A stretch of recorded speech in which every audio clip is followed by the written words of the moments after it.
আজকে আমরা এসএসসির যে রসায়নের প্রথম অধ্যায় আছে রসায়নের ধারণা সেই সম্পর্কে আমরা একটু পড়ব। এখন চলো আমরা আবার শুরু করি।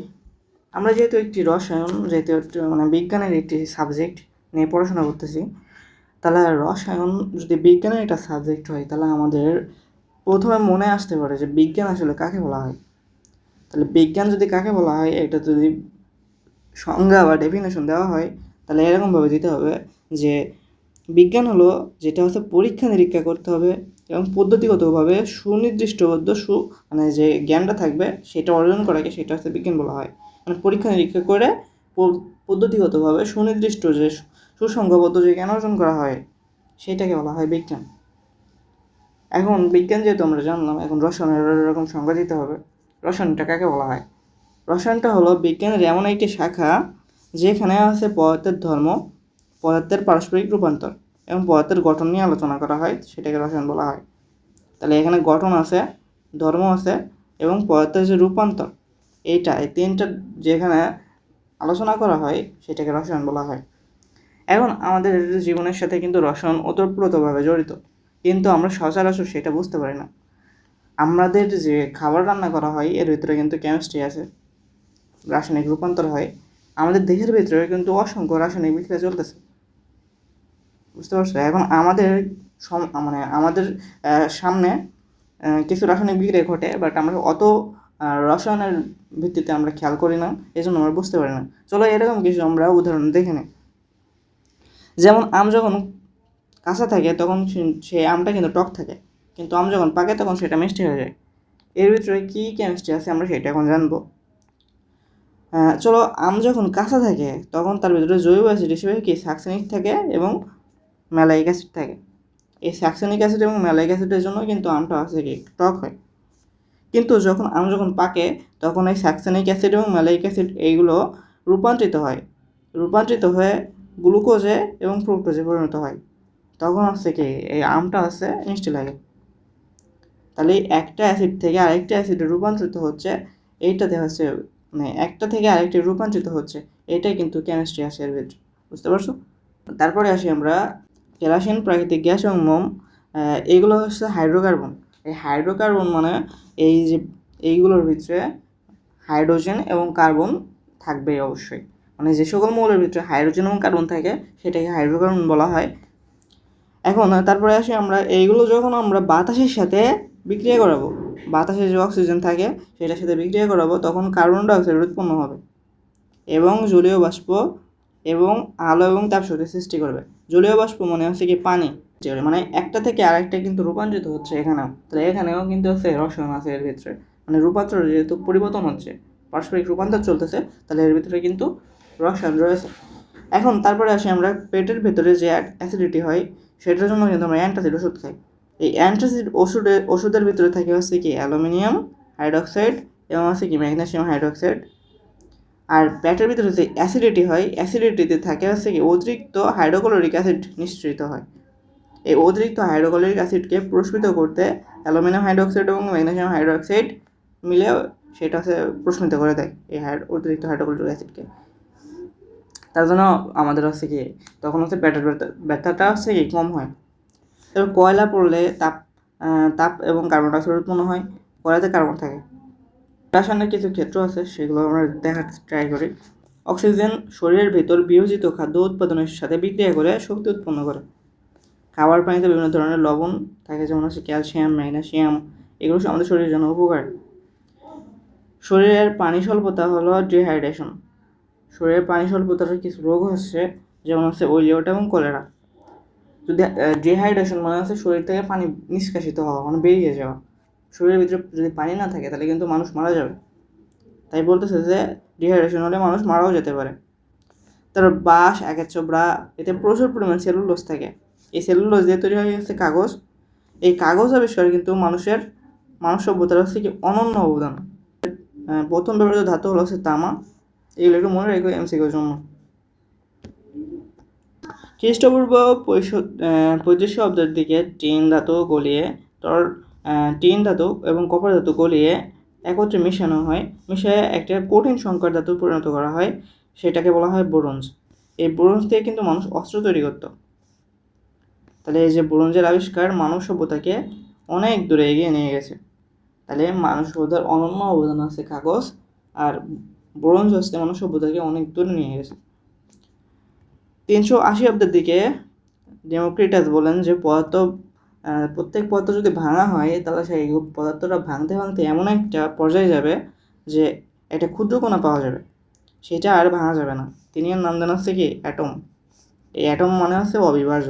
প্রায় একই সময় ভারতের দার্শনিক কোনাডা অণুর ধারণা প্রকাশ করেছিলেন, যেটা হচ্ছে অ্যাটমের অনুরূপ, কিন্তু হচ্ছে ডেমোক্রিটাসের কথাটাই সব থেকে বেশি প্রচলিত হয়ে যায়। এখন তারপরে হচ্ছে দার্শনিক অ্যারিস্টটল, তিনি হচ্ছে এই যে অ্যাটমের যে ধারণা, এই ধারণাটার হচ্ছে বিরোধিতা করেন। তিনি হচ্ছে খুব বড় বিজ্ঞানী ছিল সেই টাইমে। অ্যারিস্টটল সেই জন্য এদের বিরোধিতা করে বলে মানুষের জন্য এই অ্যাটমের যে ধারণাটা এটা হচ্ছে বিশ্বাস করতে চায় না। কিন্তু পরবর্তীতে কিন্তু অ্যাটম যে ওইটা কিন্তু পরবর্তীতে প্রমাণ করছে বিজ্ঞানীরা। এখন এই অ্যারিস্টটল, তারপরে জাবির ইবনে হায়ান, এরা খুবই বড় বিজ্ঞানী ছিল। এরা খুবই বড় বিজ্ঞানী ছিল। তারা বিশ্বাস করতো যে সকল পদার্থ হচ্ছে মাটি, পানি, আগুন এবং বাতাস, এগুলো দিয়ে তৈরি। এখন আসি কেমিস্ট্রির শব্দের উৎপত্তি। কেমিস্ট্রি শব্দটি যেহেতু আমরা কেমিস্ট্রি সাবজেক্ট পড়তেছি, তাহলে কেমিস্ট্রি শব্দটি কীভাবে উৎপত্তি হয়েছে সেটা আমরা একটু দেখি।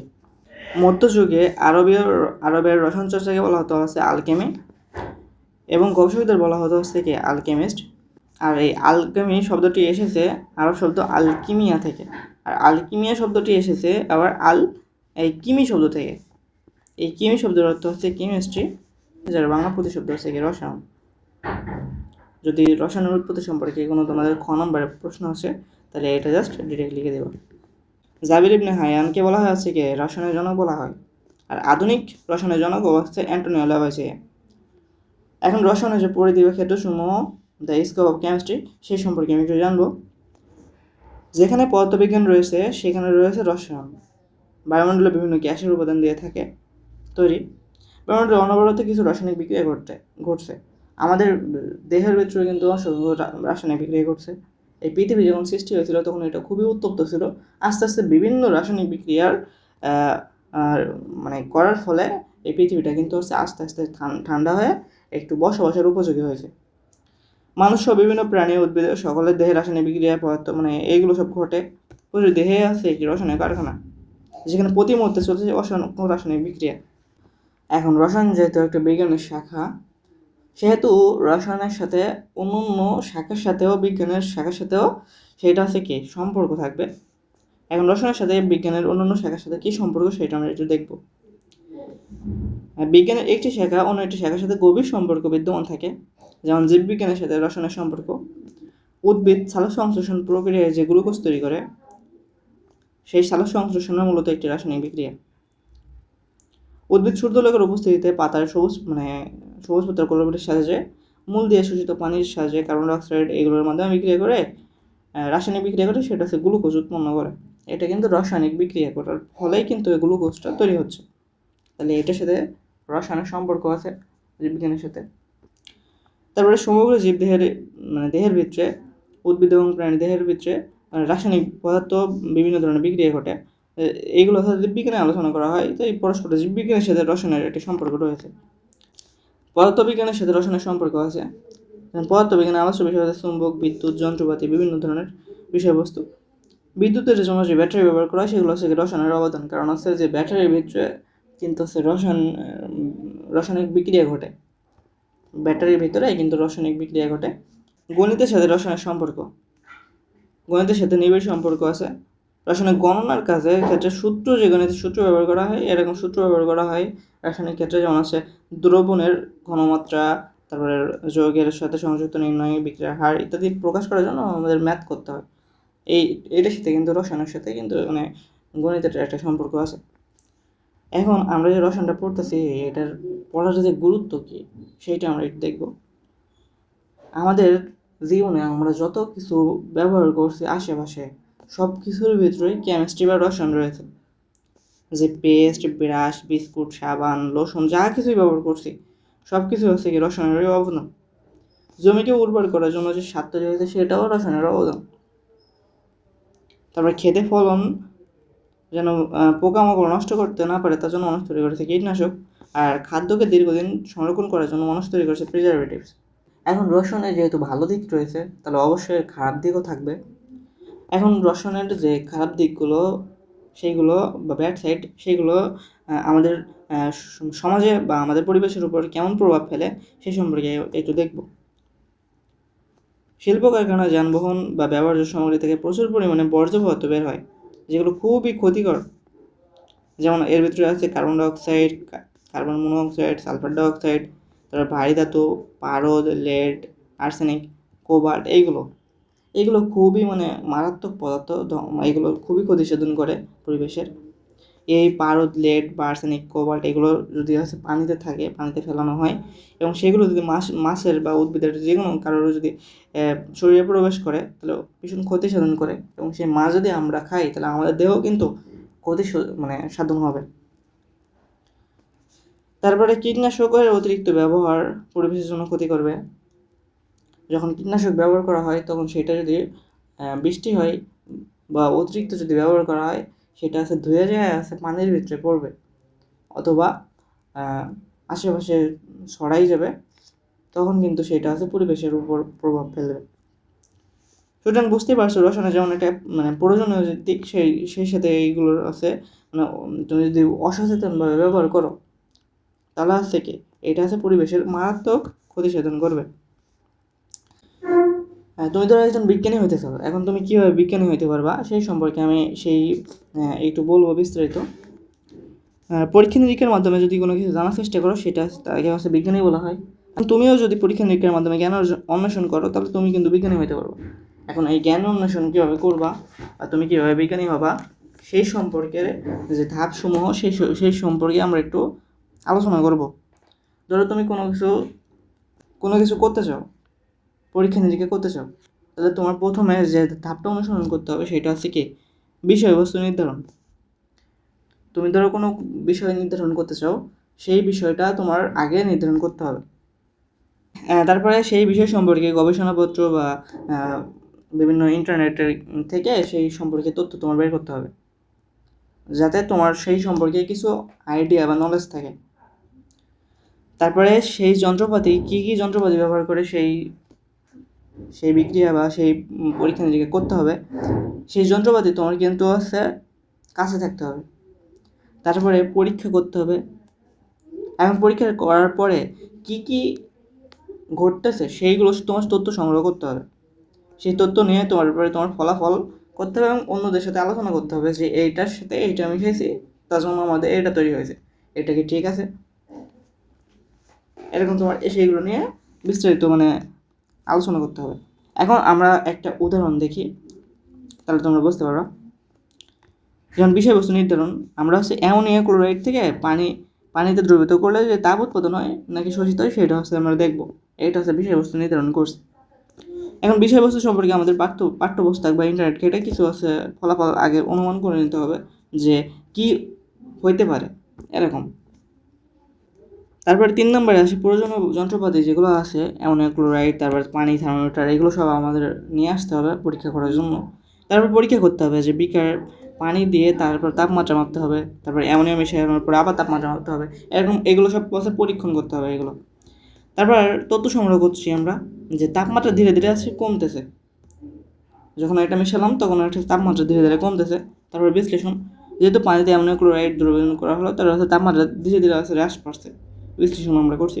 তার ফলাফল সেটা কি অ্যামোনিয়া ক্লোরাইড পানিতে যখন দেওয়া হয় সেটা তাপ শোষণ বিক্রিয়া, এটা তাপ শোষণ করে নেয়, তাপমাত্রা কমে। তারপরে তোমরা এটা জানতে পারো যে ক্যালসিয়াম অক্সাইড পানিতে দ্রবীভূত করলে কিন্তু তাপ নির্গত হয়, এটাতে শোষণ হয়, এটাতে নির্গত হয়, এটা মনে রাখতে পারো। এখন আমাদের যে রাসায়নিক যে বিক্রিয়া করি এইগুলো কিন্তু আমরা রাসায়নিক যে গবেষণাগারে আমরা কিন্তু সেইগুলো ব্যবহার করি, সেইগুলো ব্যবহারের সতর্কতা কীভাবে সেগুলো করতে হবে সেই সম্পর্কে তোমাদের একটু বিস্তারিত বলা আছে এখানে, সেগুলো আমরা একটু দেখব। যে ঘরে পরীক্ষা নিরীক্ষা বা গবেষণা করা হয় সেটা গবেষণাগার বলা হয়, সেটা তো আমরা আগেই জানি। এখন এই গবেষণাগারে কিন্তু কি যে কোনো সময় ছোটো বড়ো দুর্ঘটনা হতে পারে, সেটা থেকে শরীরকে রক্ষা করতে হবে আমাদেরকে নিরাপদ পোশাক বা অ্যাপ্রন। নিরাপদ পোশাক বা অ্যাপ্রন পরতে হবে। আর এই অ্যাপ্রনের হাতা হইতে হবে কবজি থেকে হাঁটুর নিচ পর্যন্ত, এবং এইটার সাধারণত সাদা রং হয়। আর হাতে সুরক্ষা এবং ব্যবহৃত করতে হবে হচ্ছে কি হ্যান্ড গ্লাভস। চোখকে সুরক্ষা করার জন্য ব্যবহার করতে হবে সেফটি গগলস। এইগুলো তোমাদের যে বই আছে পাঠ্য বই, দেখবো পাশে তোমাদের চিত্র দেওয়া আছে। যদি তোমাদের কারো মন চাই চিত্র দেখতে, তাহলে বইটা খুলে জাস্ট ওইখানে যেয়ে দেখতে পারো। জাতিসংঘের পরিবেশ কর্মসূচি সংক্রান্ত একটি সার্বজনীন নিয়ম প্রবর্তন করেন, যেটা আছে গ্লোবালি হারমোনিয়াস সিস্টেম নামে পরিচিত। এই গ্লোবালি হারমোনিয়াস সিস্টেম এইটা আছে বিভিন্ন ধরনের পদার্থের যে ঝুঁকির মাত্রা বোঝায়। এটা হচ্ছে কি পিক্টোগ্রাম বা সাংকেতিক চিহ্ন দ্বারা তারা হচ্ছে প্রকাশ করে। এখন কিছু সাংকেতিক চিহ্ন আমরা দেখব, যেমন আছে এখানে আছে বিস্ফোরক পদার্থের একটা সাংকেতিক চিহ্ন আছে। এই সাংকেতিক চিহ্ন যদি থাকে তাহলে সেটা মনে করতে হবে যে সেটা আছে বিস্ফোরক পদার্থ। আর এই সকল পদার্থ হচ্ছে আগুন লাগলে প্রচণ্ড বিস্ফোরিত হইতে পারে, তাই এইগুলো সাধারণত হচ্ছে কি খুব সাবধানে নাড়াতে হবে। যেমন আছে TNT, পারঅক্সাইড, নাইট্রোগ্লিসারিন, এগুলো তোমাদের কিন্তু যা কিছু আছে আমার স্লাইডের ভিতরে সব কিছুই কিন্তু তোমাদের একটু মনে রাখতে হবে। তো যদি 2বার পড়ো, 2 ফিট নোট করার পরে 2 ফিট পড়ো, তাহলে কিন্তু তোমার মনে এসে যাবে, প্যারা খাইতে হবে না, চিল থাকো। তারপরে আসো দাহ্য পদার্থ। এই সকল পদার্থ আগুন ধরে যেতে পারে, তাই আগুন বা তাপ থেকে এদেরকে দূরে রাখতে হবে, যেমন আছে অ্যালকোহল, ইথার। তারপর বিষাক্ত পদার্থ, যদি এই সাংকেতিক চিহ্ন থাকে তাহলে মনে করতে হবে যে বিষাক্ত পদার্থ ইঙ্গিত করতেছে এটা। এইগুলো হচ্ছে খুবই বিষাক্ত প্রকৃতির হয়, তাই শরীর বা শ্বাস প্রশ্বাসে যদি শরীরের মাধ্যমে যদি যায় তাহলে কিন্তু নানা ক্ষতি সাধন হইতে পারে। তার জন্য এগুলো সাবধানে ব্যবহার করতে হবে। এই বিষাক্ত পদার্থের উদাহরণ হিসেবে এখানে আছে বেনজিন, ক্লোরোবেনজিন, মিথানল, এগুলো। তারপরে হচ্ছে উত্তেজক পদার্থ, ডাস্ট, লৌহ অ্যাসিড, ক্ষার, নাইট্রাস অক্সাইড ইত্যাদি হচ্ছে উত্তেজক পদার্থ। এইগুলো চোখ, ত্বকের বা শ্বসনতন্ত্রে ইত্যাদি ক্ষতি সাধন করে। এই উদাহরণগুলো একটু মনে রাখবা। এই উদাহরণগুলো দিয়ে এই তোমার এই যে সাংকেতিক চিহ্ন এইগুলো তোমাদের হচ্ছে MCQ উত্তর দিতে পারে, যে বলতে পারে যে ডাস্ট এটা হচ্ছে কী পদার্থ, বুঝতে পারছো? তারপরে আমরা দেখতে পাচ্ছি এখানে স্বাস্থ্যযোগী পদার্থের এখানে সাংকেতিক চিহ্ন আছে। এইগুলো আবার যদি শরীরের ভিতরে প্রবেশ করে তাহলে ক্যান্সারের মতো রোগ সৃষ্টি করতে পারে।